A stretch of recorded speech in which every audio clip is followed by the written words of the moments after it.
आज 15 अगस्त 2021 का दिन है। 15 अगस्त मुझे इस भारत के सारे इतिहास को मेरे सामने लाकर खड़ा करता है। मेरी नन्ही आँखों ने 1947 में जो जुल्म हुए भारत और पाकिस्तान के बनने में, वो मेरी नज़रों के आगे एक रील, एक सिनेमा बनकर घूम रहे हैं।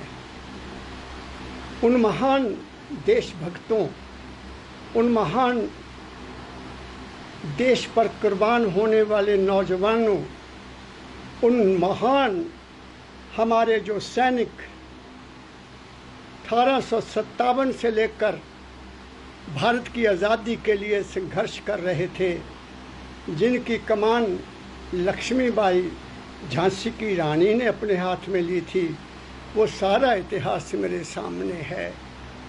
मैं उन सभी शहीदों को, जिनके नाम इतिहास में हैं और जिनके नाम इतिहास में भी नहीं हैं, वो इस देश के आज़ादी के लिए कुर्बान हो गए, उन सबको मैं नमन करता हूँ। उन सबको मैं अपने श्रद्धा के सुमन पेश करता हूँ। आज के दिन जो 14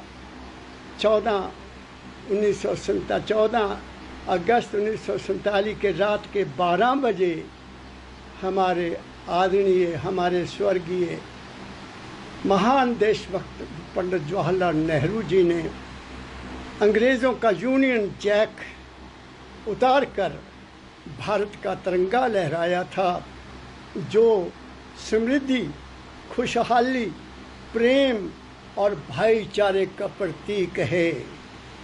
वो शायद आज भी लहराया जाएगा, मगर आज के लहराने में और आज से पहले इस देश का झंडा लहराने वाले प्रधानमंत्रियों में मैं फ़र्क क्या बताऊं, दिल भरता है। आज देश में हमारी जो भारतीय सेना है, जो हमारे देश की रक्षा कर रही है, जिसमें सभी धर्मों, सभी जातियों, सभी प्रदेशों के नौजवान छाती तानकर इस देश की रक्षा के लिए खड़े हैं, उनको मेरा नमन। मगर उनको जो देश के अंदर भिन्न भिन्न नामों से सेनाएं बना रहे हैं, जो सुनने में आता है और देखने में आता है, कोई देव सेना, कोई हिंदू सेना, कोई वो सेना, कोई वो सेना, ये मेरे देश के लिए बहुत बड़ा खतरा है। ये मेरे देश की आज़ादी के लिए बहुत बड़ा भयानक खतरा है। मैं उनको याद दिलाना चाहता हूँ कि वो सनातन धर्म कहाँ चला गया, वो सनातन धर्म कहाँ चला गया जिसमें सर्वे भवन्तु सुखना सर्वे संतु निरामया का नारा लगाया गया हुआ है। वो वेदों का मंत्र कहाँ चला गया जिसमें शिव संकल्प मस्तु कहा गया है कि सबके प्रति उदारता का, नेक, भाईचारे का विचार अपने मन में लाओ, वो कहाँ चला गया। वो गायत्री मंत्र जिसमें आदेश दिया गया कि ऐ इंसान, तेरे घट के अंदर, तेरे मस्तिष्क के अंदर, तेरी जागृत, स्वप्न और सुषुप्ति के आगे, तेरे स्थूल, सूक्ष्म और कारणशील के आगे तेरे अंदर एक सूरज प्रकाश हो रहा है, उसको अपनी बुद्धि का प्रेरक बना ले। कहाँ चले गए वो लोग, कहाँ है वो सूरज का प्रकाश? तो मुझे टिम होता नज़र आ रहा है। मैं आज के दिन न जाने लोग कैसे मनाते हैं देश के इस आज़ादी को। मैं तो बचपन से देखता आया हूँ, जब हम छोटे होते थे तो आज के दिन तिरंगा लेकर स्कूल में जाते थे। आहा, वो क्या नज़ारा होता था। लड्डू बांटे जाते थे सबको, हम बच्चे थे, हम लड्डू खाते थे हमारे हाथों में। उस वक्त के देशभक्त जो राजनीति में भी थे, लेकिन उनके अंदर एक देश को खुशहाल बनाने की, देश को एकता में बांधने की, देश में भाईचारे को लाने की एक प्रज्वलित इच्छा थी, उनके हाथों का हमने लड्डू खाया हुआ है। मगर आज तो कहीं जाने को भी दिल नहीं करता है। न जाने कब कहाँ कौन सी हमारी सेना क्या कर दे, जो देश के अंदर फुट रही है, जो देश के अंदर विभाजन कर रही है। कौन है इसके पीछे, ये वही मालिक जानता है।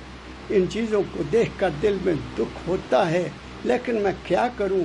हमारे देश के संत बहुत कुछ कहकर चले गए, हमारे महापुरुषों ने बहुत कुछ कहा। गीता में भगवान कृष्ण ने क्या कुछ नहीं कहा कि जो तुम कर्म करोगे तुम्हें इसका फल तो भोगना ही पड़ेगा भाई, तुम बच नहीं सकते हो। तो मैं क्या इससे ज़्यादा मैं और क्या कहूँ। आओ आओ कसम खाओ मेरे सुनने वालों कि ये देश तुम्हारा है, ये किसी जाति का नहीं, किसी धर्म का नहीं, किसी वर्ग का नहीं, ये भारत है। भारत, अखंड भारत, जिसका स्वप्न हमारे नेताओं ने लिया, महात्मा गांधी ने लिया, डॉक्टर राजेंद्र प्रसाद ने लिया, और एक स्तंभ दिया हमें, एक स्तंभ दिया देश की एकता को बनाने के लिए, जिसको हमारे देश का संविधान बोला जाता है। वो संविधान के कानून को लागू करो। वो संविधान क्या कहता है? हम सब बराबर हैं, हम सब एक हैं, हमारा देश एक है, हम सब भाईचारा है। लेकिन वो भी कहीं नज़र नहीं आता। इसलिए दुर्भाग्य से मैं अपने देशवासियों से प्रार्थना करता हूँ, आज के दिन छोड़ो इन बातों को, बहुत हो गया, देश बर्बाद हो गया है। लोगों के हाथ में, लोगों के भीख मंगा बन गए हैं, वो थैला बन कर घूम रहे हैं। क्या हो गया मेरे देश को? कैसे हुआ ये? गरीबों को दाने दाने के लिए मोहताज होना पड़ रहा है। ये वो देश जिसमें ग्रीन रेवोल्यूशन लाया गया था, जिसमें दूध की नदियां बहती थीं, जिसमें भंडारण इतना ज़्यादा था, सरकार के पास का अन्न खत्म नहीं होता था। वो देश कहाँ चला गया? ये दुर्भाग्य नहीं तो और क्या है।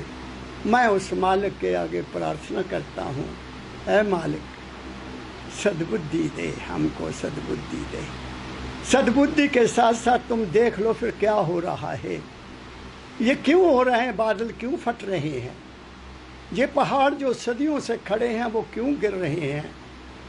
ये इतना वर्षा, इतनी वर्षा हो रही है, ये क्यों हो रही है?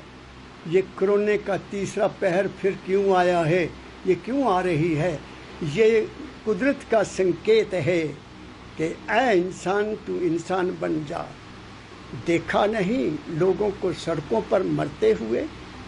सांस नहीं मिलता, सांस लेने के लिए तड़प तड़प कर मर गए। तुम कहाँ की बात कर रहे हो? कौन सा देश ये था? ये कौन सी खुशहाली थी जहाँ सभी पर्व इकट्ठे बैठकर मनाया करते थे हम? वो सब कुछ गायब हो गया। दुख होता है। फिर मैं कहाँ पहुँचता हूँ सोचते सोचते। आज सुबह अभ्यास में बैठा, अभ्यास नहीं हो सका। मैं सिमरन करने बैठा, सिमरन नहीं हो सका। यहाँ जैसे ही सिमरन में जाऊँ, वो सारा इतिहास जो मस्तक के अंदर था वो सामने आ जाए कि ये क्या हो गया है मेरे देश को, किधर जा रहे हैं हम। फिर सोचते सोचते फिर मुझे कबीर साहब का एक शब्द याद आ गया। कबीर साहब ने भी अपने मन को समझाया। कबीर साहब ने भी न जाने क्यों समझाया। उस वक्त क्या हालत थी देश की। उस वक्त भी ऐसे लोग अपनी हुकूमत करना चाहते थे जिनको ज्ञान नहीं था, जिनको अनुभव नहीं था, जिनको मानवता के प्रति कोई प्रेम नहीं था। वो केवल अपनी डुगडुगी बजाना चाहते थे। तो कबीर साहब को बुलाया राजा के दरबार में कि आओ हमारे साथ साक्षात्कार करो। हम शास्त्रों के ज्ञाता हैं, हम विद्वान हैं, लेकिन विद्वान कौन सा होता है जो प्रेम पैदा करता है। ज्ञानी कौन होता है? जो ज्ञान देता है। विद्वान कौन होता है? जो देश के लिए मार्गदर्शन करता है। तो कबीर साहब ने उनको कहा, तेरा मेरा मन वा एक कैसे होई रे। भाई, तुम्हारा मन और मेरा मन आपस में मिल ही नहीं सकता। क्यों? तू कहता है पुस्तक लेखी, मैं कहता हूँ आँखन देखी। तुमने तो पुस्तकों की बात करनी है। शास्त्र में ये कहा गया है, ये कहा गया, उसने ये कहा, उस देवी ने ये कहा, उस देवता ने ये कहा, उस अवतार ने ये कहा। मैं तो वो कहूँगा जो मैंने देखा। तो वो सब फेल हो गए। और राजा ने स्वीकार किया कि हाँ, कबीर एक इंसान है जो बात को समझता है।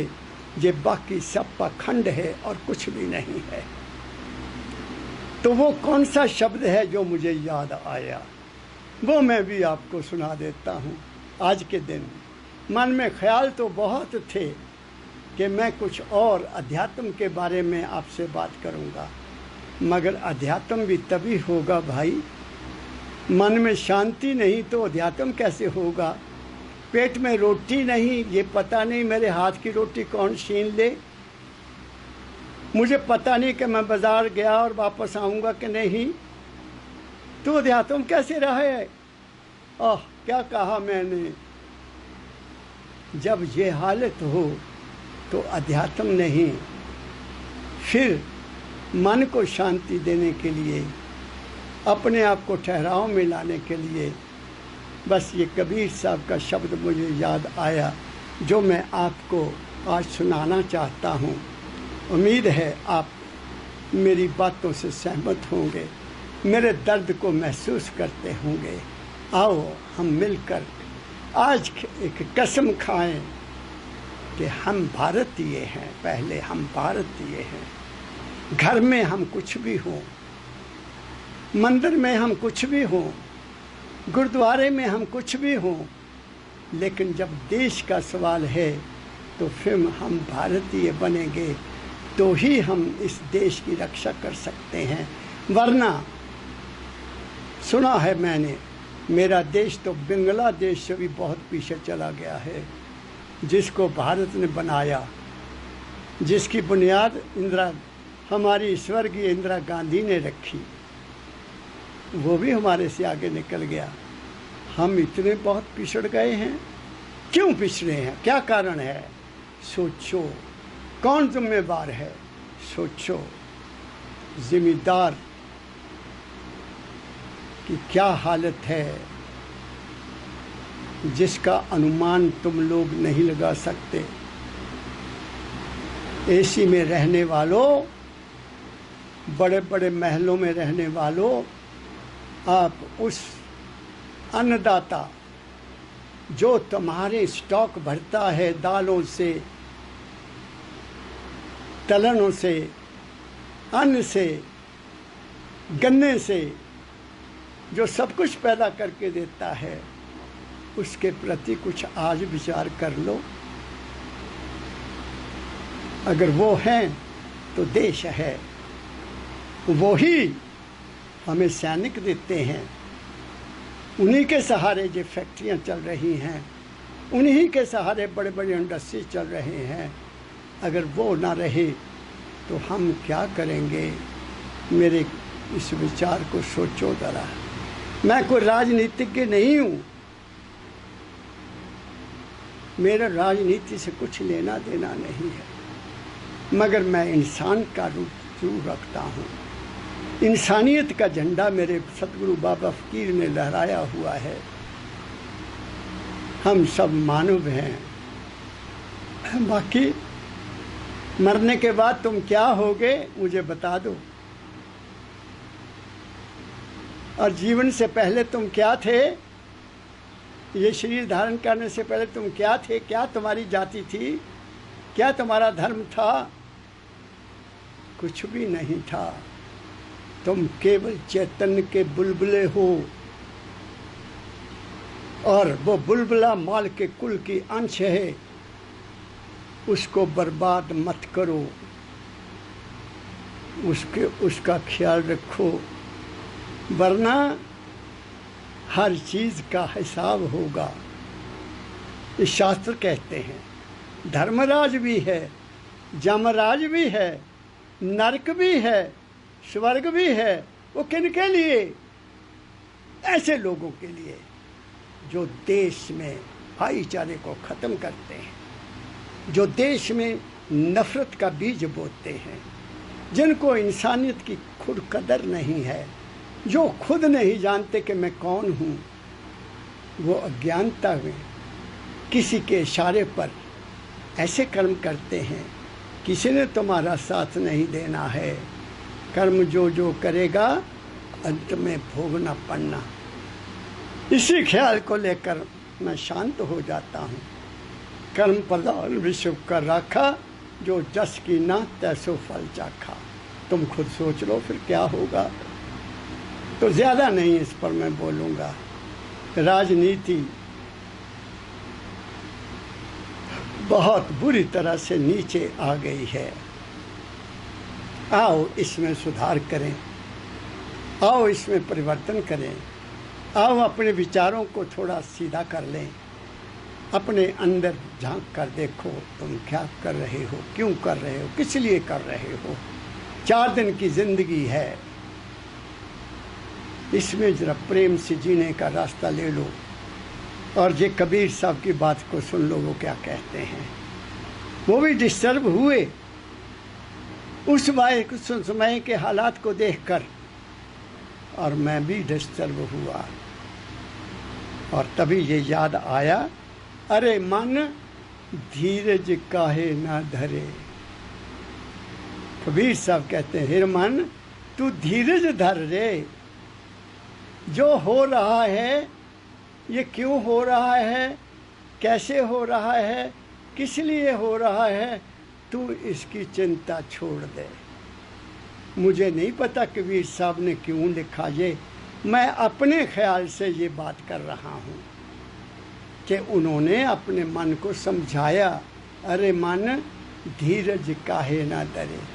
क्यों धीरज धर? इसलिए धीरज धर कि सदा एक जैसे दिन नहीं रहते। क्या कहा, जहाँ कई आए और कई चले गए, कहीं नामो निशान नहीं रहा। नामो निशान केवल उनका है जिन्होंने देश के लिए कुर्बानी कर दी। शहीदों की चिताओं पर हर वर्ष लगते हैं मेले, और तो कहीं नहीं लगते ना। उन्हीं को याद किया जाता है, उन्हीं को फूल चढ़ाए जाते हैं, उन्हीं के लिए श्रद्धांजलि दी जाती है, बाकियों के लिए नहीं दी जाती। क्या कहा मैंने, अरे मन धीरज काहे ना धरे। मेरे अपने मन को इस शब्द के साथ समझाने की कोशिश की है, तुम भी सुन लो भाई। क्यों? शुभ और अशुभ कर्म पूर्व ले, रत्ती घटे ना बढ़े। अब उन्होंने क्या कह दिया, अच्छे और बुरे कर्म कहाँ से आए? यहीं पैदा हुए? नहीं, पूर्व ले कर्म, पिछले जन्मों के कर्म। बुरा करने वाले पिछले जन्मों में बुराई करते रहे, इस जन्म में भी बुरा करेंगे, और इसको कोई रोक नहीं सकता। क्या कहा मैंने, ये कम नहीं होंगे, वो इसी चक्कर में 84 में रहेंगे। कभी कुछ बनेंगे, कभी कुछ बनेंगे, कभी कुछ बनेंगे, कभी कुछ बनेंगे। इसलिए कबीर साहब ने तो फैसला ही कर दिया कि तू काहे को चिंता करता है। क्या है ये? शुभ और अशुभ कर्म पूर्व ले। जो अच्छा करते हैं वो जहाँ अच्छा करने के लिए ही आए हैं, जो देश की रक्षा करने के लिए आए हैं वो रक्षा करने के लिए ही आए हैं, चाहे जान चली जाए। जो देश को बांटने के लिए आए हैं वो बांटने की ही कोशिश करेंगे, अपनी तिजोरी भरने की कोशिश करेंगे। क्या कहा मैंने? इसलिए उन्होंने कहा रत्ती घटे ना बढ़े। ये हो रहा है, ये किसी सिद्धांत के अधीन हो रहा है। और ब्रह्मांड इतना डिस्टर्ब है इस वक्त, ये ब्रह्मांड में हमारी ईर्ष्या, हमारे द्वेष, हमारी नफरत, हमारी शत्रुता ने इस ब्रह्मांड को इतना गंदा कर दिया है कि प्रकृति डामाडोल हुई है। ये बारिश, ज़्यादा से ज़्यादा बारिश, जहाँ कभी बारिश हुई नहीं वहाँ बाढ़ आ गई। देख नहीं रहे क्या हो रहा है? जो हजारों सालों से पहाड़ खड़े हैं वो अपनी जगह को छोड़ गए और कई घर तबाह हो गए। कभी बादल फटने की बात सुनी सी कि बादल भी फट जाते हैं। क्यों फटते हैं बादल? क्योंकि ऊपर बहुत ज़्यादा वजन है आकाश में, आकाश में बहुत बड़ी दुर्दशा है, इसलिए हम उसका सफ़र करेंगे, इसको कोई रोक नहीं सकता। ना जाने आगे क्या होगा, मैं नहीं कह सकता, लेकिन कभी कभी मैं सतगुरु बाबा फ़कीर जी महाराज के चरणों में जब हम बैठते थे और बात चलती थी कि महाराज आगे क्या होगा, ये देश किधर जा रहा है, तो उन्होंने कहा इब्तिदाए इश्क है रोता है क्या, आगे आगे देखना होता है क्या। और देख रहे हैं हम, हमें बता दिया था उन्होंने कि आगे आगे देखना होता है क्या, और वो हो रहा है जो हमारे नज़र में है। ऐसे ही दाता दयाल जी महाराज ने भी बहुत बड़ी वार्निंग दी थी, बहुत बड़ी वार्निंग दी हुई है। दूसरे महापुरुषों ने भी वार्निंग दी हुई है, लेकिन हुआ क्या? हम कान के बहरे हैं, आँखों के अंधे हैं। हम ना महापुरुषों की लिखी वाणी को देखते हैं और ना किसी महापुरुष की वाणी को सुनने का प्रयास करते हैं। हम एक गंदी नदी की ओर जा रहे हैं, एक गंदगी में गिर रहे हैं, जहाँ इंसानियत शर्मसार हो रही है, जहाँ इंसानियत शर्मसार हो रही है। क्या कहा, आगे क्या कहते हैं? होनहार होवे पुनि सोई, चिंता काहे करे। ले ओ मेरे को हुक्म दे दिया, जो बेटा होना है वो हो के रहेगा। तू चिंता क्यों करता है? तू विलाप क्यों करता है? तू ये बाणी भी क्यों बोलता है? तेरी कौन सुनेगा? जो होना है वो हो के रहेगा। और जब जहर का प्याला भर जाता है वो खुद ही फूट जाता है, ऐसा हमारे बुजुर्गों ने कहा हुआ है। भर गया, भरने दो अभी और शायद भरने में कसी रहती होगी, ये फूट जाएगा। ना प्याला रहेगा ना जहर रहेगी, सब समाप्त हो जाएगा। इसलिए ये तो कुदरत का निज़म है, जो पैदा हुआ वो भी जाएगा। जिसके ताकत हाथ में है वो ताकत भी जाएगी। जिसके पास धन बहुत है वो धन भी चला जाएगा। जिसके पास शक्ति बहुत है वो शक्ति भी समाप्त हो जाएगी। ये तो वही चक्कर है। आहा, काल का हिंडोला चल रहा है, ऐसे चल रहा है काल का हिंडोला। आपने देखा होगा ना, मेलों में नीचे से ऊपर, ऊपर से नीचे चलता है। तो ये सब काल के हिंडोले में झूम रहे हैं। इनको इतना ज्ञान नहीं है कि हम मानव बनकर मानवता की सेवा करें। अगर कुछ हासिल आ गया है तो उसको मानवता की सेवा में लगाओ। धन है तो मानवता की सेवा में लगाओ। अगर शक्ति है तो मानवता की सेवा में लगाओ। अगर कुछ और है तो मानवता की सेवा में लगाओ। अगर कुछ भी नहीं है तो अच्छे विचार रखो, शिव संकल्पमस्तु। आहा, सबका भला चाहो, नानक तेरे पाने सर्वत का भला। ये तो कर सकते हो अगर तुम्हारे पास कुछ नहीं। सुबह शाम सबका भला मांग लो, तब भी तुम्हारा कल्याण हो जाएगा। मगर जो होना वो हो के रहेगा। इसलिए मैं तो अपने आप को तसल्ली दे रहा हूँ। मैं अपने आप की मन की विचलता को दूर कर रहा हूँ कि नहीं, तुम्हें ऐसा नहीं सोचना चाहिए। हाँ, जो इस देश के लिए शहीद हुए हैं उनको तो मैं नतमस्तक होता हूँ। जिन्होंने इस देश को मजबूत बनाने के लिए सब कार्य किया, जिन्होंने इस देश को बड़े बड़े साइंटिस्ट दिए, अब्दुल कलाम आज़ाद जैसे जिन्होंने मिसाइल तैयार कर दी, उनको, धवन जी को, और जो इस वक्त हमारे साइंटिस्ट देश में लगे हुए हैं जिनका किसी पार्टी पॉलिटिक्स से कोई संबंध नहीं है, मैं उन सबको नमन करता हूँ। मुझे एक बात और याद आ गई। एक ज़माना था जब हम नौकरी के लिए अप्लाई करते थे तो उस वक्त पता क्या होता था, सीआईडी रिपोर्ट ली जाती थी नौकरी देने से पहले कि ये आदमी जिसको हमने सिलेक्ट करना है ये किसी पार्टी पॉलिटिक्स में तो भाग नहीं लेता, ये किसी राजनीति से संबंध तो नहीं रखता। ये मैं अपने समय की बात बता रहा हूँ।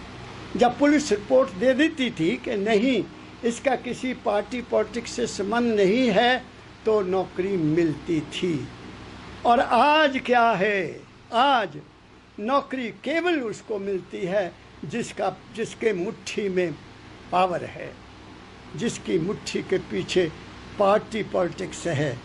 अरे अच्छे लोगों को जो जो जो बहुत उच्च कोटि का दिमाग रखते हैं, जो राजनीति से दूर रहते हैं, जो केवल देश के बारे में सोचते हैं, उनको कोई नहीं पूछता। क्या कहा मैंने? तो हमारी तंत्र ही क्या हो गया। मेरे सतगुरु बाबा फकीर जी महाराज कहा करते थे, जुलाहा तानी बुनता था, वो ख़त्म हो गया। तानी ऐसे जुलाहा, तो उसको कहते थे धागा टूट जाए, धागा तो उसको तो लगाया जा सकता है, जहाँ तो तानी टूट गई, तानी टूट गई, किस किस धागे को आप बांधेंगे? तानी ही टूट गई है। जब ऐसा हो गया, जब ऊंचे ऊंचे पदों पर ऐसे लोगों को बैठाया जाएगा जिनके अंदर द्वेष है, ईर्ष्या है, नफरत है किसी विशेष वर्ग के लिए, जब किसी विशेष एरिया के लिए या किसी विशेष स्टेट के लिए, तो वहाँ क्या होगा? वहाँ फिर क्या होगा? 2016 में मैं बीमार हुआ था। बीमारी के कारण जब मैं अभ्यास में गया तो मैं एक ऐसे स्थान पर चला गया जहाँ मेरे देश का सारा नक्शा मेरे सामने आ गया कि क्या होगा। मैंने अपने बहू को कहा, बेटी पेंसिल लाओ, कागज ज़रा लिखो, मैं कुछ देख रहा हूँ, मैं कुछ देख रहा हूँ। मेरे देश की हालत बहुत बुरी होने वाली है। राज्य की सरकारें केंद्र की सरकार को मानने से इनकार करेंगी, क्योंकि केंद्र की सरकार एक ऐसी सरकार होने वाली है जो केवल सारी शक्ति को अपने हाथ में लेगी। ये मैंने बेटी को कहा, लिखो। चोर बाजारी बहुत हो जाएगी, महंगाई बहुत ज़्यादा बढ़ जाएगी, राजनेता केवल अपनी जेब भरेंगे। ये मैंने बेटी को कहा, लिखो।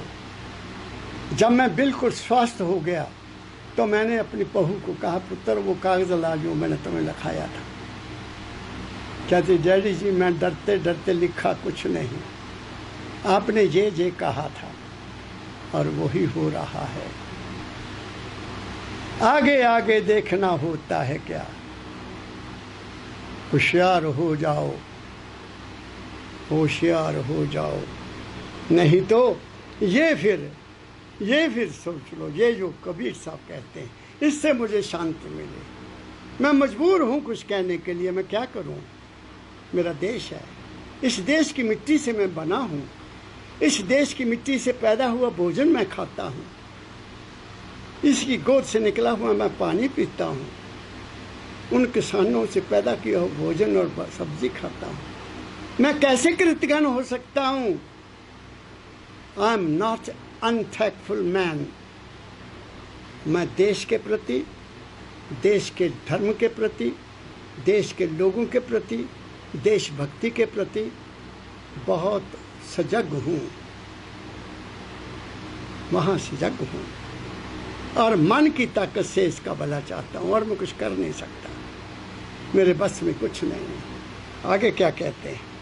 कबीर साहब कहते हैं, होनहार होवे पुनि सोई, चिंता काहे की करे। आज शोभा चिंता में चला गया ना, चिंतन में चला गया। चिंता तो नहीं की लेकिन चिंतन में जरूर गया। उस समय कर इस समय का मुकाबला करने में बैठ गया और उसी में समय मेरा चला गया। फिर सोचा आज 15 अगस्त है, देश के देशवासियों के लिए भले की प्रार्थना करता हूँ। प्रार्थना की और उठ गया। आगे उस मालिक की बात करते हैं। पशु पंछी जीव पतंगा सबकी शुद्ध करे। तू क्यों चिंता करता है? वो तो सभी जीवों के लिए तैयार है, सभी जीवों का प्रबंध कर रहा है। लेकिन जो मन के पीछे लग गए उसको ही भूल गए, अपने पैदा करने वाले को ही भूल गए, उनकी बात नहीं। जो मनमुख हैं वो दुख उठाएंगे और दुख पैदा करेंगे। जो गुरमुख हैं वो खुश रहेंगे, खुशी पैदा करेंगे, सेवा करेंगे। मनमुखों और गुरमुखों का आपस में इस समय बहुत बड़ा संघर्ष है। गुरमुख वो है जो किसी एक ख्याल जो गुरु ने दिया है, या जो उस माल के कुल ने विचार दिया है, हमारे अंदर पैदा किया है, जो उसको मानकर चलते हैं, गुरु को आदेश का पालन करते हैं, वो गुरमुख होते हैं। वो कभी किसी का बुरा नहीं चाहते।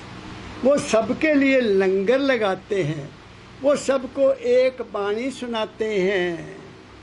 वो नहीं कहते कि ये लोग आए तो ये ना आए। वो दरवाज़ा बंद नहीं करते। मेरे दाता परम दयाल बाबा फकीर जी महाराज ने मंदिर में लिख कर लगाया हुआ है, मानवता मंदिर। उसका नाम है मानवता मंदिर, इंसानियत का मंदिर। फैज़ का दर खुला है, बंद वे हरगिज़ नहीं। फैज़ कहते हैं रहमत का दर खुला है, बंद वे हरगिज़ नहीं। पर शर्त ये है कि मांगने कोई साइल आए, ज़रूरतमंद, जो इंसानियत में विश्वास रखता है, जिसके दिल में अपने आप को उस मालिक को याद करने की, पहचानने की इच्छा है, वो आए। बाकी दुनिया तो दुनिया मांगने के लिए आती है। मैंने देखा है दुनिया को मांगते हुए। सतगुरु फरमाया करते थे, भिखारी मत बनो, भिखारी मत बनो, अपनी हिम्मत पर जियो। लेकिन इंसान अब हिम्मत इस्तेमाल कहाँ करे? सब दरवाजे ही बंद हो रहे हैं, सब दरवाजे बंद हो रहे हैं, कहाँ काम करें? कोरोना ने फैक्ट्रियां बंद कर दी, किसी ने परवाह नहीं की। बेचारे पैदल चलते चलते मर गए। अब उनके हाथ में थैले आ गए, मांगो भाई, मांगो, भीख मांग कर खाओ, तुम्हें काम नहीं मिलेगा। गर्भवास में खबर लेता है, बाहर क्यों बिसरे। लो, अब तो एक बात ही ख़त्म कर दी दास। मैं कहा करता हूँ, कोई भी है, नेता है, संत है, महापुरुष है, लीडर है, मंत्री है, सब माँ के गर्भ से पैदा हुए हैं। सब उल्टे थे, चाहे कोई मुसलमान हो, चाहे कोई आर्य समाजी हो, चाहे कोई सनातन धर्मी हो, चाहे कोई गुरु नानक साहब को मानने वाला हो, चाहे कोई मोहम्मद साहब को मानने वाला हो, चाहे कोई जीसस क्राइस्ट को मानने वाला हो, सभी माँ के पेट से आए, उल्टे लटके हुए थे। वही हमारी उस कुदरत ने परवरिश की ना की। 10 महीने के बाद जन्म लिया, इंसान के चोले में माँ की गोद में आज गए। कोई नफरत नहीं थी, कोई विचार नहीं था, ना धर्म का, ना कर्म का, ना जाति का, ना पाति का कोई ख्याल नहीं था। बस जिस जिस परिवार में पैदा हुए उसी परिवार का रंग ले लिया है, उसी परिवार का रंग ले लिया। और इंसान से कोई कुछ बन गया, कोई कुछ बन गया, कोई कुछ बन गया, कोई कुछ बन गया। चलो मान लिया बन गए तुम। अब तुम ये बताओ कि जब शरीर जो तुम्हारा इस वक्त चल रहा है, इसको कौन चला रहा है? मेरी बात को गौर से सुनना। तुम्हारे शरीर का जितना कारोबार है, तुम्हारे शरीर में गर्मी है, गर्म है तुम्हारा, एक लेवल है उस गर्मी का, उस टेम्परेचर का एक लेवल है। अगर उससे ऊपर हो जाए तो तुम कहते हो बीमार हो गए, बुखार आ गया। उससे नीचे हो जाओ तो कहते हैं बीपी लो हो गया, है ना। कुदरत ने उसको बैलेंस में रखा हुआ है। लेकिन हमारे खाने पीने ने, हमारे पहरावे ने, हमारे ख्यालों ने हमारे अंदर के सिस्टम को भी खराब किया हुआ है। क्या कहा मैंने? वो ताकत जो हमारी पाचन शक्ति है उसको मेंटेन किए हुए है, वो ताकत जिसके कारण हमारा हृदय धक धक कर रहा है, वो ताकत जिसके कारण हमारी नब्ज़ चल रही है, जिसके कारण मैं देख रहा हूँ, जिसके कारण मैं सुन रहा हूँ, जिसके कारण मैं बोल रहा हूँ, जिसके कारण मैं सूंघ रहा हूँ, जिसके कारण मैं गर्म और सर्द महसूस करता हूँ, वो ताकत सब में एक है। और वही ताकत हमारे अंदर का सारा इंतज़ाम कर रही है। बताइए तो फिर तुम क्या कर रहे हो? तुम्हें उस ताकत पर विश्वास नहीं आया जो तुम्हारे शरीर का सारा कारोबार कर रही है? तुमने उसको कभी जानने की कोशिश की? तुम तो कुछ के कुछ बन गए। कोई कुछ बन गया, कोई कुछ बन गया, कोई कुछ बन गया, कोई कुछ बन गया। देखकर दिल को दर्द होता है कि हम थे क्या और बने हुए क्या हैं।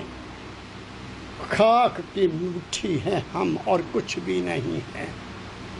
ये जो सांस चल रहा है ये उसी मालिक की कृपा से चल रहा है। जब ये बंद हो जाएगा तुम्हारा कोई नाम नहीं लेगा। ये कहेंगे वो मर गया, वो मर गया। नाम भी नहीं लेंगे तुम्हारा और नाम भी खत्म हो जाएगा। जिसको बनाने के लिए तुम क्या क्या कर रहे हो कि दुनिया में मेरा नाम रहे। दुनिया में केवल उनका नाम रहता है जो मानवता की सेवा करते हैं। उनका नाम रहता है जो देश के लिए कुर्बान हो जाते हैं। उनका नाम होता है जो मानवता के नियमों पर चलते हुए प्रेम, सद्भावना, एकता का राग गाते हैं। उनका नाम रहता है। धन गुरु नानक देव जी महाराज और उनके जितने भी आगे श्री गुरु महाराज आए, उनका नाम सदा रहेगा। कबीर साहब का नाम सदा रहेगा। नामदेव जी का नाम सदा रहेगा। पिप्पा भक्त का नाम सदा रहेगा। सदना कसाई का नाम सदा रहेगा। और स्वामी जी महाराज, हमारे इस युग के संत राय सालग्राम साहब जी महाराज, महर्षि शब्दलाल जी महाराज जिन्होंने लगभग 4000 किताबें लिख दी, और मेरे बाबा फकीर जी महाराज जिन्होंने भारत में मानवता का झंडा लहराया और कोई झंडा नहीं लहराया। वो देश के वो सिपाही जिन्होंने पहले भारत के जो विश्व युद्ध हुआ उसमें कंधार, काबुल कंधार में सेवा की। क्या कहा मैंने? उनके सर्टिफिकेट्स मैंने देखे हैं। फिर पोस्ट मास्टर, फिर वो स्टेशन मास्टर के रूप में रिटायर हुए, और फिर घर गृहस्थ चलाने के लिए हमारे जैसे चेलों का पैसा नहीं खाया। हमारे जैसे चेलों का चढ़ावा नहीं स्वीकार किया। घर का खर्च क्योंकि ज़्यादा था, भाई के बच्चे उनके पास रहते थे, उन्होंने भट्टे में रात को ईंटें निकालते थे, भट्टे में ड्यूटी के बाद जाकर ईंटें निकालते थे और उनके हाथ से खून निकलता था। वो महापुरुष जो अपनी ड्यूटी के बाद कपड़े बदल कर रात को कुली का काम भी करते थे कि 4 पैसे और बन जाएंगे, घर का खर्च चल जाएगा। वो महापुरुष जिनके पिताजी रेलवे में कांस्टेबल थे, उनके घर का खाना खाने से इनकार कर दिया कि पिताजी मैं आप कहीं गए उनके घर जहाँ वो नौकरी करते थे, उन्होंने कहा फकीर आओ रोटी खा लो। तो महाराज कहते मैंने झूठ बोला, नहीं पिताजी मैं खा आया हूँ, खा आया हूँ, बचना था ना। और जब वहाँ से चले तो भूख तो बहुत लगी थी, रास्ते में ढाबे पर बैठ के रोटी खाने लग गए। तो पिताजी का कोई दोस्त वहाँ आया, उन्होंने कहा फकीर तुम जहाँ रोटी खा रहे हो? कहते हाँ भूख लगी थी। उन्होंने जाके पिताजी से पूछा कि क्या बात है पिताजी, आपके फकीर वहाँ ढाबे पर रोटी खा रहा था। तो महाराज के पिताजी ने उनको पकड़ा, पूछा तुमने ढाबे पर क्यों रोटी खाई? कह दिया निडर होकर पिताजी मैं आपका रोटी नहीं खा सकता हूँ, क्योंकि आपको स्टेशन पर हिस्से के पैसे मिलते हैं। क्या कहा मैंने?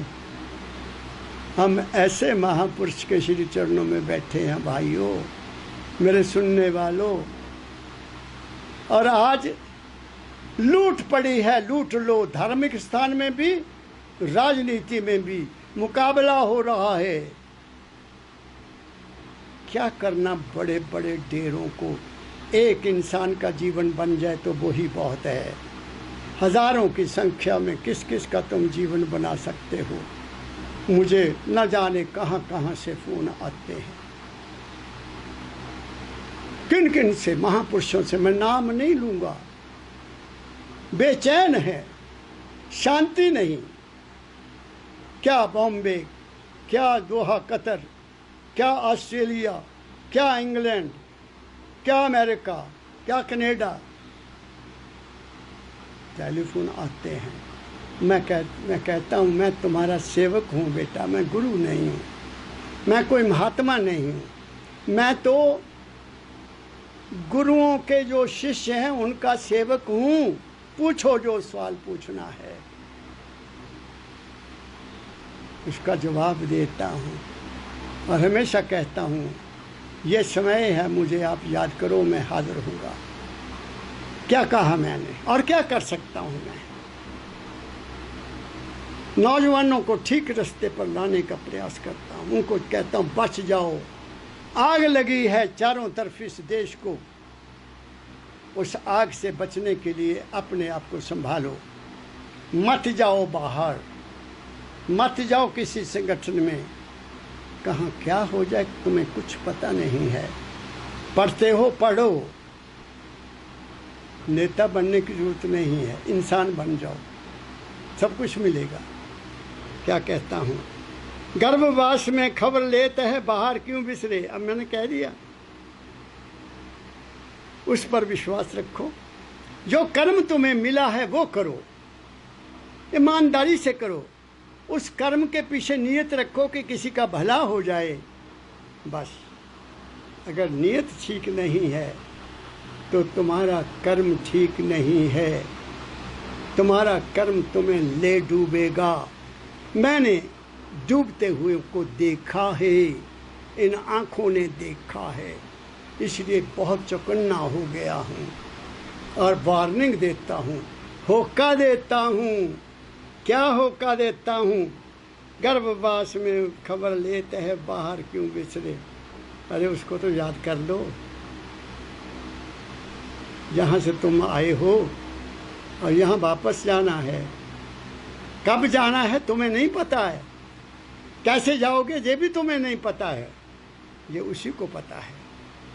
आगे कहते हैं, मात पिता सुत संपत्ति दारा मोह के ज्वाला जले। जो कुछ भी संसार में है वो मोह में फंसा हुआ है। किसी को मोह अपनी पावर का है, किसी को मोह अपनी संपत्ति और धन से है, किसी को मोह अपने पद से है, किसी को मोह अपनी शक्ति से है, किसी को मोह पिता से है, पुत्र से है, माँ से है, बाप से है। ये है क्या? मोह ही तो है, और क्या है? मोह के रूप को ज़्यादा जाना ही नहीं है कि ये तुम्हारे साथ नहीं जाएगा, तुम्हारे साथ तुम्हारी नीयत जाएगी। किस नीयत से तुम काम कर रहे हो, किस नीयत से तुम इस दुनिया में उतरे हो, तुम्हारे नीयत क्या है? नीयत पर ही कर्म है। इसलिए मेरे सदगुरु परमदयाल महाराज फकीर जी महाराज ने तो वार्निंग दे दी, लास्ट वार्निंग।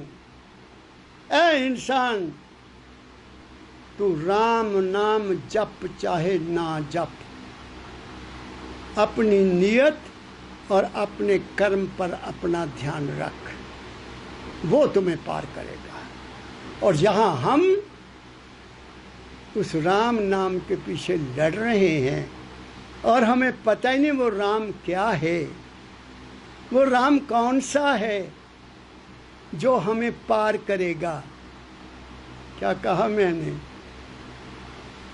उस राम का तो तुम्हें स्वप्न भी नहीं आ सकता, क्योंकि तुम बंधे हुए हो, तुम बंधुए हो, तुम आज़ाद नहीं हो और दूसरों को भी उसी जाल में फंसाने का प्रयास कर रहे हो। पहले खुद आज़ाद हो लो, फिर अगली बात करना।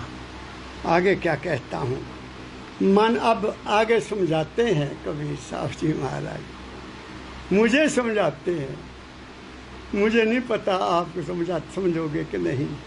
मन तू हंसन थे साहिब के, भटकत काहे फिरे। और वाह रे वाह कबीर साहब, आपको शत शत नमन करता हूँ। तू तो हंस था उस साहब का। हंस क्या होता है मैंने देखा नहीं। कहते हैं वो मोती चुनता है सागर में से, वो दूध पानी मिला के रख दो, वो उसमें से दूध निकाल देगा, पानी छोड़ देगा। मतलब बुराई को छोड़ देगा, अच्छाई को स्वीकार करेगा। मुझे क्या कहा कबीर साहब ने, मन तू हंसन थे साहिब के, भटकत काहे फिरे। तू क्यों भटक गया रे? तू क्यों इस चिंतन में पड़ गया कि मैंने ये देखा था अब ये देख रहा हूं। तू कुछ कर सकता है? कुछ नहीं कर सकता, केवल भला मांगता हूं। ऐ मालिक, मेरे देशवासियों को सद्बुद्धि दे। जो सद्बुद्धि विपरीत बुद्धि हो चुकी है, विनाश काले विपरीत बुद्धि हो चुकी है, जो भी हैं जिनके दिल में देश के लिए हित नहीं है, उनके लिए प्रार्थना करता हूँ। ऐ मालिक, उनको भी हंस बना दे, उनको भी जगा दे, जैसे मुझे सुबह जगा दिया कि छोड़ के इसकी बात में पड़ गया तू क्यों ऐसा सोचने लगा। उनके मन में भी है मालिक तू बैठ जा, उनको बता दे, अरे छोड़ दे, इंसान बन के दुनिया की सेवा कर ले। क्यों ये जहर फैला रहा है तू इंसान? ऐ मालिक, उन पर भी दया कर दे। ये कहता हूँ। हर मन तू हंसन था साहब का, उस मालिक की तू अंश है। तेरा शरीर उस मालिक की अंश नहीं है, तेरा शरीर तेरा मन उस मालिक की अंश नहीं है, तेरी आत्मा भी उस मालिक की अंश नहीं है। सिर्फ वो जो तेरे अंदर तेरे शरीर की सारी मशीनरी को चला रहा है, वो है मालिक के कुल की अंश।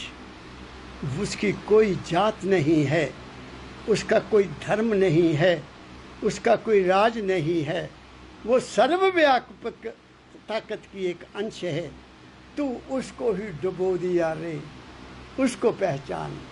क्यों भटक गया इन धर्म के झगड़ों में, क्यों भटक गया इन जातियों के झगड़े में, क्यों मानवता के उस ऊंचे पद से नीचे गिर रहा है। ये मेरे कबीर साहब ने मुझे समझाया और मैं इस वाणी को लेकर आपके सामने आया हूँ। हम सब हंस हैं, हम सब में वही ताकत काम कर रही है, हम सब में उसी की ताकत काम कर रही है। जैसे वो पीछे हट जाएगी तुम मिट्टी हो जाओगे। माटी एक अनेक भांति से साजी सजनहारे, हम सभी मिट्टी के बर्तन हैं, उस मालिक ने बनाए हुए हैं। मिट्टी मिट्टी में चले जाएगी। और वो जो हंस है, अगर आपने उस हंस के पंख ही तोड़ दिए हुए हैं, अगर अपने कर्मों से उसके पंख को नुकसान पहुंचाया हुआ है, उसको उड़ने के काबिल छोड़ा ही नहीं है, तुमने उसको बांध लिया है किसमें? धर्म की कड़ियों में, जाति की कड़ियों में, राज्य की कड़ियों में, समाज की कड़ियों में, राजनीति की कड़ियों में अगर तुमने उसको जकड़ा हुआ है, वो उड़ नहीं सकेगा। वो इसी ब्रह्मांड में कभी कुछ बनेगा, कभी कुछ बनेगा, कभी कुछ बनेगा। 84 का चक्कर उन्हीं के लिए है, संत के लिए 84 का चक्कर नहीं होता। तुम ही जानवर बनोगे, तुम ही पशु बनोगे, तुम ही पक्षी बनोगे, तुम ही जल में रहने वाले बनोगे, तुम ही थल के में रहने वाले बनोगे, दूसरा कोई नहीं बनता। ये मैं बहुत ऊंची बात आपको कह दी है, बहुत ऊंची बात। क्यों? मैं बता देता हूँ। जैसा तुम करोगे, करते रहोगे, वो अंत में भी वही सामने आएगा। क्या कहा? जैसी मति तैसी गति, अंत मता सो गता। जो तुमने सारी उम्र किया, अंत समय में कैसे उसको छोड़ोगे? जिन्होंने सारी उम्र अभ्यास किया है, अपने आप को सुबह भी मारा, शाम को भी मारा और उस मालिक के साथ जुड़ गए, वो तो यूं उड़ जाएंगे। उनको कोई बंधन नहीं है, उनका प्यार केवल उससे होता है। इस दुनिया के मेले से नहीं होता। ये दुनिया उनके लिए केवल स्वप्न है। कूड़ राजा, कूड़ प्रजा, कूड़ सब संसार, कूड़ सोना, कूड़ रुपा, कूड़ पहनन हार। सब मिट्टी हैं। कूड़ मिन मिट्टी, किसी काम के नहीं, कूड़ा करकट हैं जिनको जलाया जाता है। क्या कहा मैंने? आओ इंसान बन के जिए, हंस बन के जिए और देश के भले के लिए सोचें, देश के भले के लिए विचार करें, देश के भले के लिए कर्म करें। अब तो जाग गया है देश, पूर्ण रूप से जाग गया है। परिवर्तन होगा, होके रहेगा। इस आंधी को अब कोई रोक नहीं सकेगा। कुदरत की मदद होगी। क्यों? किसके साथ? सच्चाई के साथ। जाके हृदय झूठ है ताके हृदय पाप, जाके हृदय झूठ है ताके हृदय पाप, जाके हृदय साँच है ताके हृदय आप। वो सच्चाई के साथ है, झूठ वालों के साथ वो नहीं चलेगा, छोड़ जाएगा। क्या कहा मैंने? मेरी बात को पकड़ने की कोशिश करो। तो मैंने आगे क्या कह रहा हूँ? अब कबीर साहब और आगे की बात कहते हैं। सतगुरु छोड़ और को ध्यावे, कार्य एक ना सरे। सतगुरु छोड़ और को ध्यावे। सतगुरु क्या है? सत ज्ञान। वो कहाँ है? तुम्हारे अंदर है। बाहर में गुरु है। गुरु, गुरु किसको कहते हैं? गु कहते हैं अंधेरे को, रू कहते हैं रोशनी को। जो अंधेरे को रोशनी में बदल दे, जो नेगेटिव ख्याल को पॉजिटिव ख्याल में बदल दे, जो बुरे ख्याल को नेक ख्याल में बदल दे, जो बुराई को अच्छाई में बदल दे, जो गलत रास्ते से ठीक रास्ते पर ले आए इंसान को, वो गुरु होता है। और वो गुरु अपने शिष्य को, अपने प्रेमी को, जो उनकी वाणी पर चलता है, जिसके दिल में मानवता के लिए दर्द है और जिसको अपने माल के कुल से मिलने की लगन है, उसको बता देते हैं, ऐ बच्चा वो सतगुरु तेरे अंदर है। वो सतगुरु क्या है? शास्त्र कहते हैं, तुम्हारा जो हमारा सनातन धर्म है उसकी अंतिम किताब गरुड़ पुराण कहता है कि वो प्रकाश और शब्द है, वो तुम्हारे अंदर है। मेरे सतगुरु बाबा फकीर जी महाराज ने कहा, तुम्हारे अंदर प्रकाश रूपी गुरु के चरण हैं और शब्द रूपी गुरु का रूप है। शब्द गुरु का रूप है और प्रकाश गुरु के चरण हैं, वो तुम्हारे अपने अंदर हैं। अब तुम उस, वो क्या है? वो क्या है? वो तुम्हारी वो चेतन शक्ति है। तुम उसको भी भूल गए। भगवान का तो नाम ही क्या लेना रे। तुमने तो उसको कहीं बंद कर दिया, किसी विशेष स्थान में बंद करके दरवाज़ा बंद कर दिया कि तुम यहीं रहो, हम बाहर जो मर्जी करें, तुम्हें तो पता भी नहीं लगेगा। यही हो रहा है ना? क्या कहा मैंने? भगवान को बंद किया किसी भी नाम से एक जगह, और बाहर क्या हो रहा है तुम सब देख रहे हो। ऐ इंसान, वो जहाँ मर्जी उसकी मूर्ति को बंद कर दे, वो तुम्हें देख रहा है। चंगियाइयाँ बुराइयाँ बाचे धर्म हदूर, करने अपो अपने के नेड़े के दूर। तुम्हें अपने कर्म का फल नहीं छोड़ेगा, नहीं छोड़ेगा। जो मर्जी करो, तुम्हें खुली छुट्टी है। तुम्हें विवेक ही नहीं है, तुम्हें सतपुरुष का शो नहीं मिली, तुम्हें सतपुरुष की संगत नहीं मिली, इसलिए तुम मनमुखी होकर ये सारा कर्म कर रहे हो। करो और भोगोगे, तैयार रहना उसके लिए। दुख दोगे दुख मिलेगा, सुख दोगे सुख मिलेगा। मारोगे गर किसी को, फिर कष्ट पड़ेगा सहना। क्या कहा मैंने? वो तुम्हारे साथ होगा। ये तो संसार लेने और कर देने का है। दाएं हाथ से दे, बाएं से लेना पड़ेगा। तुम बच नहीं सकते, ये कुदरत का कानून है।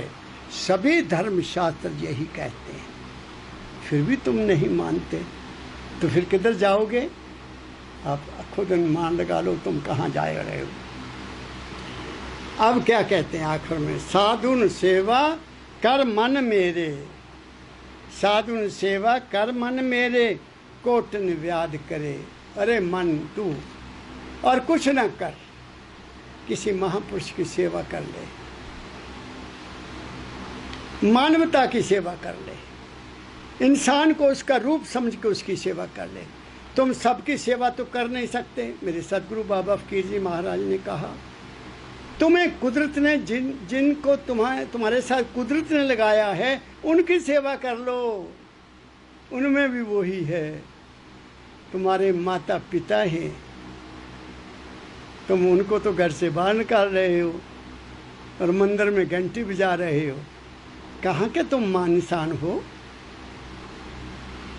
कुदरत ने जो तुम्हें लगाया है, माता पिता जिन्होंने जन्म दिया, उनकी सेवा कर लो, उनका आशीष ले लो, जहाँ चाहोगे पहुँच जाओगे। तुम्हारी पत्नी है, पत्नी का पति है, उनका भी हाल देख लिया मैंने इस कलयुग में। उनकी आपस में नहीं बनती, तो बच्चों की कैसे बनेगी? तुमने माँ बाप की सेवा नहीं की तो तुम्हारी सेवा कौन करेगा? कोई नहीं करेगा, तुम्हें भी धक्के लगेंगे। कर्म जो जो करेगा वही भोगना पड़ना। सेवा कर लो, उनकी सेवा कर लो जिनको कुदरत ने तुम्हारे साथ लगाया है। तुम तर जाओगे, वहाँ हेरा फेरी ना करो, वहाँ द्वेष भाव ना रखो, सीधी बात कह दो कि ऐसे नहीं, ऐसे चलेगा। क्या कहा मैंने? अपने घरों को स्वर्ग बना लो रे। तुम दूसरों को डंडे से सीधा करना चाहते हो, तुम्हें सफलता नहीं मिलेगी। जो काम प्रेम कर सकता है वो ताकत नहीं कर सकती। जिन प्रेम कियो तिन ही प्रभ पायो। प्रेम में बहुत बड़ी ताकत है। चाहे वो धार्मिक प्रेम हो, चाहे वो सामाजिक प्रेम हो, चाहे वो किस तरह का भी प्रेम हो, प्रेम दिल से होना चाहिए। ये नहीं कि अंदर कुछ और बाहर कुछ और है, वो काम नहीं करेगा। इसलिए मेरे सतगुरु, मेरे परम संत, परम बहुत आदि संत कबीर साहब ने कहा है, साधन सेवा कर मन मेरे कोटिन व्याध तरे। किसी की सेवा करोगे, माँ की सेवा करोगे, तुम्हें सिर पर हाथ रख के आशीष देगी। पिता की सेवा करोगे, सिर पर हाथ रख के आशीष देगा। दादा की सेवा करोगे, सिर पर हाथ रख के आशीष देगा। किसी भूखे को रोटी दे दो, किसी नंगे को कपड़ा दे दो, किसी प्यासे को पानी पिला दो रे। किसी की कर्ज को पूरी कर दो, तुम्हें वो आशीष देगा। क्यों लोगों को मारते हो, पीटते हो, घरों को जलाते हो? तुम्हें कहाँ आशीष मिलेगी? तुमने तो ब्रह्मांड को ही गंदा कर दिया। तुमने क्या किया, क्या कर रहे हो, किस लिए कर रहे हो? जरा गिरबान में देख को बैठकर तुम अधर्म कर रहे हो, धर्म नहीं है ये महान पाप है। मुझे याद है, बहुत छोटा था मैं, तो हमारे गांव में एक आदमी का कत्ल हो गया। तो बुजुर्ग पता क्या कह रहे थे, आज 100 गाय का कत्ल हो गया। एक आदमी के मारे जाने पर बुजुर्ग कहते थे कि ये 100 गाय का कत्ल हुआ है। एक आदमी के मारने की 100 गाय की कत्ल की सज़ा मिलती है। तो हमारे देश में क्या हो रहा है? वो बच्चियां 9-9 साल की अबोध बच्चियां, जिनको न दीन का पता, न दुनिया का पता, न धर्म का पता, न जाति का पता, उनके साथ क्या दुर्व्यवहार हुआ। कैसा है इंसान?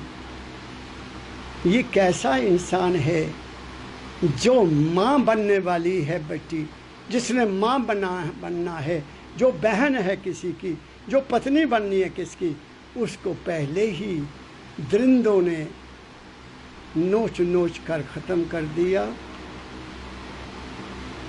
कहाँ है न्याय? उस बच्ची की आवाज़ वहाँ नहीं जाएगी क्या? क्या उसकी पुकार वहाँ नहीं सुनी जाएगी? वक्त लगता है, आवाज़ ऊपर जाएगी और वापस आएगी और फिर नज़ारा आ जाएगा। क्या कहा मैंने, क्या कहा मैंने? दर्द दिल उठता है, रुकता नहीं है।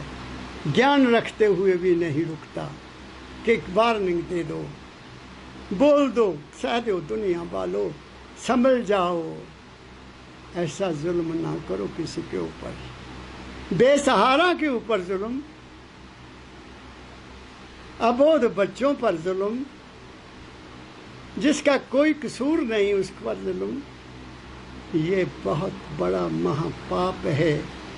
अपराध से तो तुम बच जाओगे, लेकिन पाप से नहीं बच पाओगे। कहत कबीर सुनो भाई साधो। ओहो, कबीर साहब ने कह दिया, कहत कबीर सुनो भाई साधो, सहज ही में जीव तरे। तू छड़ गल इस गल नूं। कबीर साहब ने मुझे आदेश दे दिया, तू छोड़ बच्चा, क्यों तड़प रहा है? तेरी तड़पना तू उसको प्रार्थना कर दे, उस मालिक के चरणों में अरदास कर दे। ऐ मालिक के कुल, ऐ सर्वाधार, न जाने दुनिया तुम्हें किस नाम से पुकारती है, किस रूप में देखती है, क्या तुम्हारे से मांगती है, मुझे नहीं पता। मैं तो आपके दरबार में, तुम सर्वव्यापक हो, तुम्हारी ताकत हर जगह पर है। तुम सब कुछ देख रहे हो, तुम सब कुछ सुन रहे हो, हर चीज़ तुम्हारी नज़र में है। मैं आपके चरणों में यही प्रार्थना करता हूँ कि मेरे देश पर कृपा हो जाए। मेरे देश के वासियों को सद्बुद्धि दो। मेरे देश के वासियों के हृदय में प्रेम भावना पैदा कर दो।